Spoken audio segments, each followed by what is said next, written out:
A lot of you guys have been asking for my opinion on Joe Rogan's viral and controversial opinions on video games, because I've been on both ends of the spectrum. I've been a hardcore video game player, and this proves everything. Those people that have this mouse mat, you know what it's like to be a hardcore video gamer. And on the other end of the spectrum, I've been someone that doesn't play video games for years at a time and just works constantly, really hard working. So let's dissect what Joe Rogan has to say, and then I'm going to go through the nuanced topic of for which people are video games good for and for which people are video games bad for. And video games are a real problem. They're a real problem. You know why? Because they're fucking fun. Addictive. And you don't, yeah, well, I have a real problem with them. And you do them, and they're real exciting, but you don't get anywhere. Right. It's like you could do, like martial arts, right? You could learn jujitsu. You get obsessed by jiu-jitsu, and then 3 years later, you're like an elite jiu-jitsu athlete. You're entering in competitions. You're a purple belt. You're moving up. Yeah, you're doing well. Right. You're thinking like, I might be able to open my own school one day. You got confidence. Yeah, if I have 100 students and those 100 students are paying me X amount of dollars per month, I can make a living. Holy shit, I can have this would be amazing. And then you see your jiu-jitsu school, and your jiu-jitsu instructor has all these students and drives a Mercedes, and he's got a nice family, and like, that's the future. This way you're doing something exciting and fun, and you don't. Or you could just be playing fucking video games. 3 years later, you could be that same kid just playing video games, waiting for the next whatever the fuck game is, next Xbox game to come out, and you're gonna waste your time. You have children. I have children, and it's a big battle in the house. Yes. And my kids, I don't know if you're going through this, but my kids are now saying, "Well, Dad, this guy made all this money with this video game. He's That's a man." real too. That's right? real too now. So like that's 1 in a billion, kid. I don't know if it's 1 in a billion, but look, I heard the same argument about comedy. My own parents were like, "Do you know how few people make it as a comedian?" I was like, "Okay, does anybody make it? Somebody makes it, right? They figure out how to do it. They make a living. I'm going to do that. Yeah. Just stop. I know what I'm doing." I was real lucky that my parents were not around very much, so I didn't get much advice. So I figured it out myself. So there was no one telling me I couldn't do it. Got it. So green fields. I was like, I'm gonna find my way through this. And since no one's telling me it's impossible, no one's telling me I can't. Occasionally, I would hear someone say, "What are the odds?" I'm like, "Listen to this fucking loser." That's my thought. Was always like, that guy's a loser. Like, if you think like that, you're a loser. But there are kids that make a lot of fucking money playing video games. But the thing is, like, you have to be adaptable. You have to be able to play multiple video games, because the one video game that you get really good at, what are the odds that's going to be around 5 years from now? Right. Like, what's the big one now? Like Fortnite? Do they make money off of that? Yeah. Yeah? And then...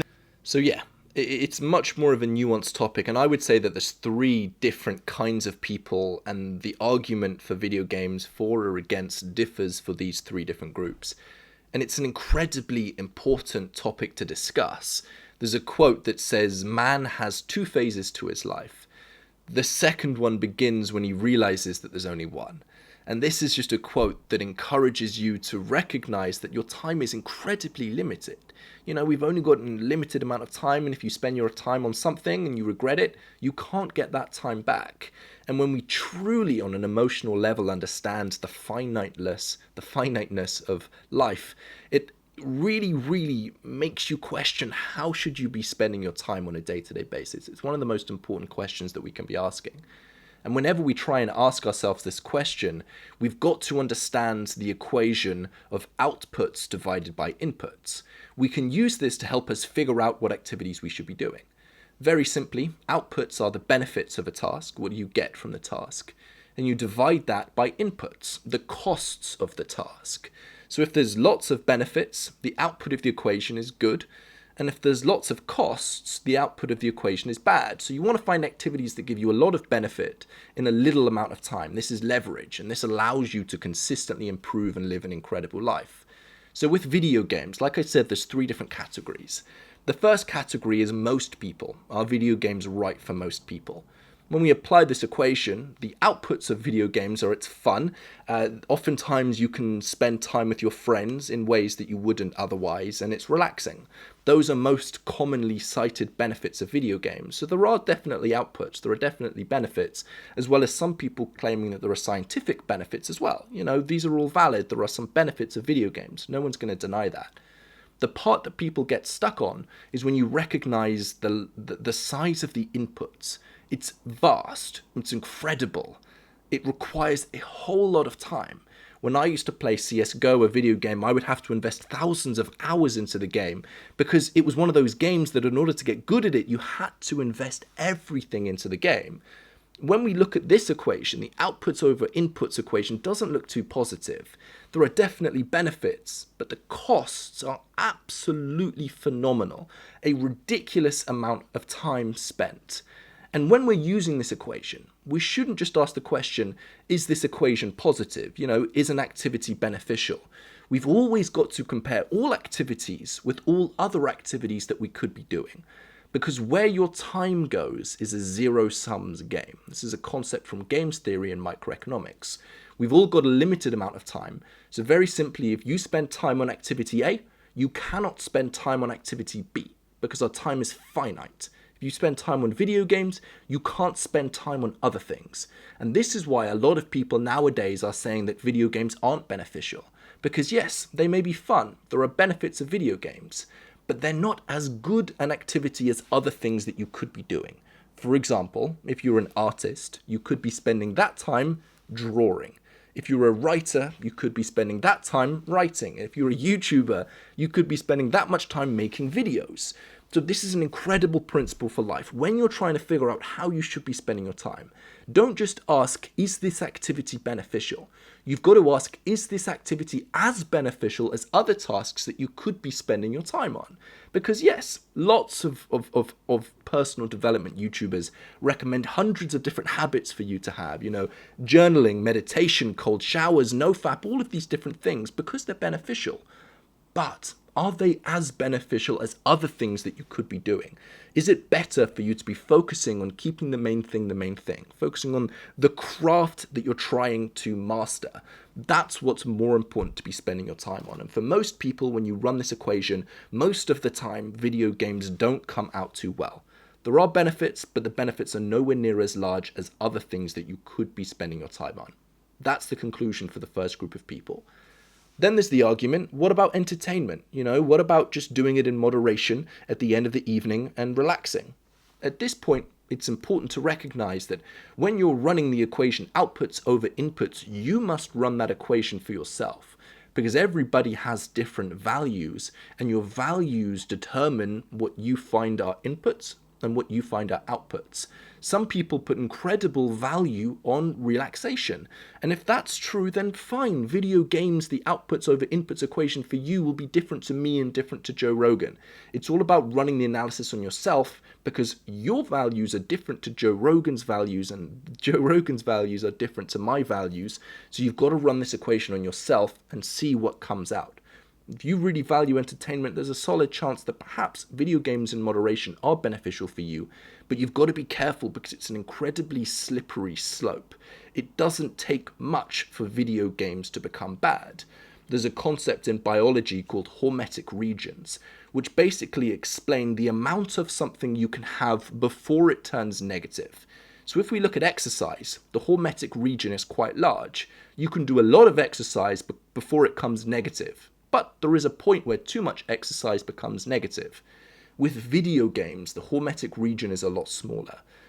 After a few hours of video games, very, very quickly it can become a slippery slope where all of your life goes into video games because we know how much video game creators put emphasis on making games addictive, making you feel like you're improving yourself with the level system, making you feel like you're making friends by putting you in lobbies with other people. It's all engineered to falsely satisfy our human desires.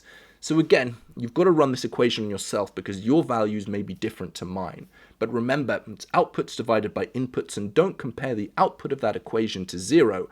Compare it to other activities that you could be doing. Now, the third group of people are people that say they want to be professional video game players. If that's the case, then again, the outputs over inputs equation changes because the output could be the likelihood of you succeeding. At that point, you've got to take the expected outcome of the outputs over the inputs. Now, we're mixing multiple different concepts here, but in statistics, if you're trying to find out what is the likelihood of something happening, you've got to take the value of the activity and you times it by the probability.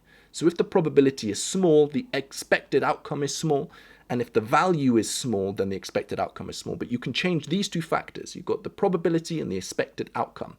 With becoming a professional video game player, the value of this is massive. There's lots of money in it, there's lots of fame in it, there's lots of benefits in it, we know that. But also, the probability of success is quite slim. Now, on a counterpoint to this, a lot of people say that, let's say that 1 in 1,000 people become a professional video game player, that want to become a professional video game player. It's important to recognize that just because 1 in 1,000 people become a successful video game player doesn't mean that you have a 1 in 1,000 chance if that's what you want to achieve. Just like 40% of marriages end in divorce, but that does not mean if you are married, you have a 40% chance of getting a divorce. Because one of them is a macro statistic that's made up of thousands of different people, and one of them is a micro statistic that's made up of a sample size of 1, just you. And you can control that sample size. You can control the probability of you getting a divorce through good communication and all of those other relationship skills. So just because 40% of people get divorced doesn't mean that you have a 40% chance of getting divorced, because you can control that statistic. So just because 1 in 1,000 people become a video game professional does not mean that you have a 1 in 1,000 chance of succeeding, because you can increase the likelihood of you getting success by training hard and doing all of those things. So you've got to recognize what it actually takes to become a video game professional, because it's very easy to start playing video games, enjoy it, start feeling guilty about the fact you're playing video games, and then the brain is going to rationalize why you're doing that.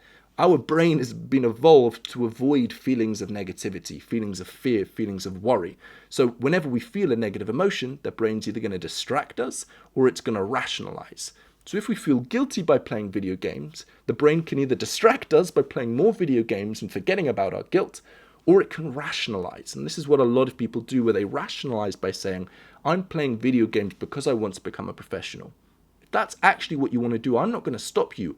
Go ahead for that 100%, but recognize what it actually takes to go out and become a video game player. Are you willing to sacrifice everything into this game to become the best? Are you willing to only play this game for 10, 12 hours a day to really become incredible? If you are willing to do that and you're realistic about what it takes, then by all means try and become a professional video game player. This is the first video I've done in more of a casual format, but if you've enjoyed it, click like on this video, and I'm going to do more videos like this without so much of the editing. And subscribe if you're new, and let me know what you think of this analysis on video games. Any critiques, any difference in opinions, leave it down in the comments. And there's also a video on screen right now that if you want to stop playing video games can help you, so click that video as well.